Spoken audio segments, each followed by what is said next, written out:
bersama Bimatika. Teman-teman, kali ini kita akan belajar mengenai kesebangunan dan kekongruenan. Sebelumnya, kita sudah membahas materi tentang bangun datar yang sebangun. Sekarang kita akan membahas bangun datar yang kongruen.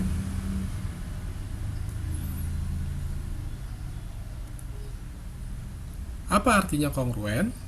Kongruen artinya dua buah bangun datar. Ada dua buah bangun datar seperti contoh ini, ABCD dan PQRS, memiliki ukuran dan bentuk yang sama persis. Ya, seperti di fotokopi gitu ya. Ukuran dan bentuknya sama persis. Sudutnya maupun panjang sisi-sisinya. Nah, perhatikan. Sekarang kita lebih fokus ke bangun datar yang berbentuk segitiga. Ya. Karena dua buah segitiga yang kongruen memiliki sifat-sifat yang cukup unik. Di sini kita akan menyatakan ada 4 ya sifat-sifat yang bisa menyatakan bahwa dua buah segitiga itu kongruen. Pertama, sisi. Ya. Jika ada dua buah segitiga ya, memiliki sisi yang sama, besar sisi yang sama, maka kedua segitiga ini disebut segitiga yang kongruen. Jika dinyatakan atau disuruh membuktikan bahwa dua buah segitiga ini kongruen, berarti kamu hanya menyatakan setelah melihat kedua segitiga ini, kamu tinggal menulis bahwa ini adalah, saya tulis ini sis S gitu, boleh kasih kode seperti itu bahwa dua buah segitiga ini kongruen.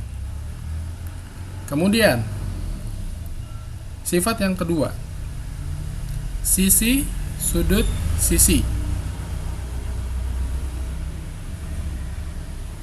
Jika kamu melihat dua buah segitiga memiliki sudut ya yang besarnya sama, kemudian diapit oleh dua sisi yang sama panjang, maka kamu bisa menyatakan bahwa dua buah segitiga ini adalah kongruen. Perhatikan, sudutnya harus sama dan sisi yang mengapit sudut ini ya, itu harus sama besar ya. Seperti itu. Nah, kedua segitiga ini bisa disebut sebagai segitiga yang kongruen. Sekarang kita lihat sifat yang ketiga. Sifat yang ketiga, ya, sudut, sisi, sudut. Perhatikan, ada dua buah segitiga memiliki sudut yang sama di ujung, ada dua buah sudut yang sama, dan dua buah sudut ini mengapit satu sisi yang juga sama panjang. Nah, kamu bisa menyatakan bahwa kedua segitiga ini kongruen dengan sifat sudut, sisi, sudut. Saya lupa di sini. Sisi, sudut, sisi tulisnya S, SD, S. Ya. Kalau di sini yang ketiga SD, S, SD. Ya. Nah, perhatikan sekarang sifat yang keempat, sudut, sudut, sisi. Perhatikan dua buah segitiga ini memiliki sudut yang sama dan salah satu sisi yang ada di hadapan sudut yang sama ini ya, ada sisi yang di hadapan sudut ini sama panjang. Jadi kamu bisa menyatakan bahwa kedua segitiga ini kongruen dan kamu tulis SD, SD, S, atau juga boleh S, SD, SD, boleh juga ya. Nah, gimana?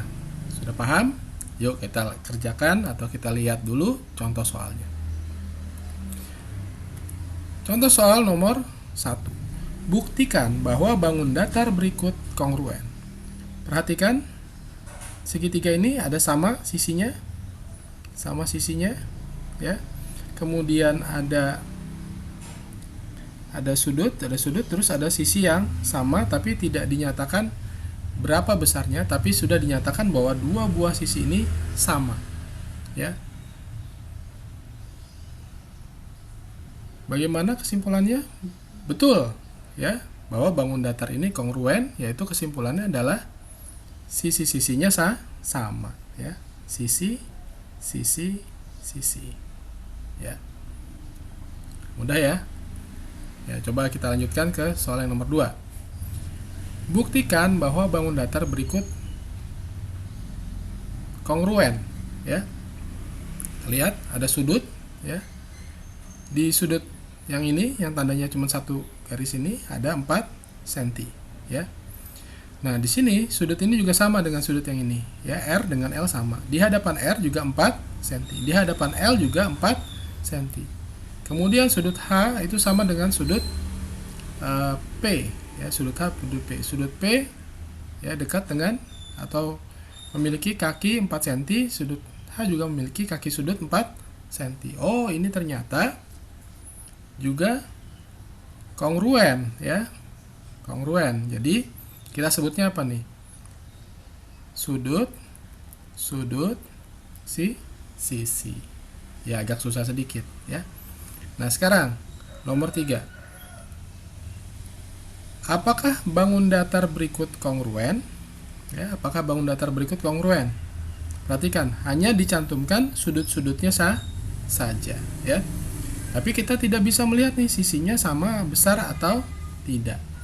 Berarti kita tidak bisa menyatakan ini kongruen ya, karena bentuk dan ukurannya harus sama persis. Kita tidak tahu, hanya kita tahu sudutnya saja.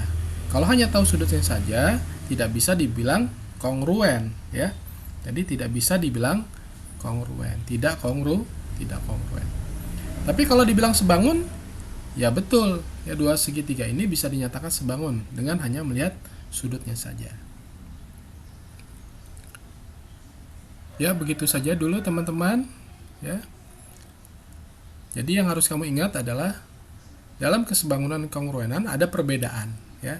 Perbedaannya apa? Pertama, kalau kesebangunan itu sudut-sudut sama besar saja sudah cukup ya. Dan satu lagi, perbandingan sudutnya harus sebanding. Sedangkan dalam kekongruenan ya, benar-benar harus sama persis, baik ukuran dan bentuknya.